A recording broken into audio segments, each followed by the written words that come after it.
let's remember what the orient did. Okay, the orient constraint did this to where whatever I rotate on this cube is being followed by the shotgun. Okay. Now, if I go to parent, remove the translations, do only parent constraint with rotations, and let's take a look. If I rotate it, okay, it's pretty much like the orient constraint, right? But now when I move it,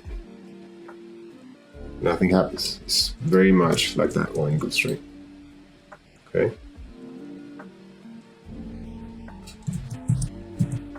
Okay, cool. Now let's take a look at one more thing here. So I'm just gonna duplicate this guy.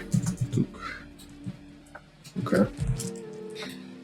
And let's bring two cubes. Or let's do cylinders, why not? Duplicate that to the other side.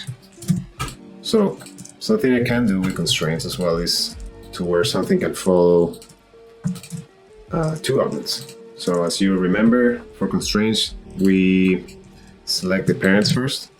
So whichever you select first, it could be 2, 3, 4, 5 objects, but the last one is the one that's going to be affected and inherit that constraint, okay? So in this case, I have these two. So just imagine they're magnets, okay? So let's select this. And last, we select the box and hit parent. Now when I move these, see what happens? That block is always following in between the two objects. Okay? It's very cool. There might be cases where we want this to happen. Okay?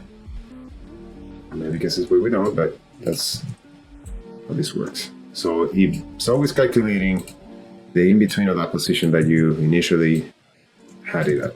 Okay? Very cool. And you can even manipulate the influence of each object. I'm sure if you go here, yeah, if you go to the constraint, you can see that P cylinder 1 is probably this guy here. Yeah. And P cylinder 2, so the W is for the weight. Okay. So how much do you want to affect it versus the other? Okay. So you can increment it or not, or decrease it, sorry. You can increment it or decrease it as you wish. And same for this guy here. See? So yeah, you just manipulate that as you need. So that's another powerful thing you can do here.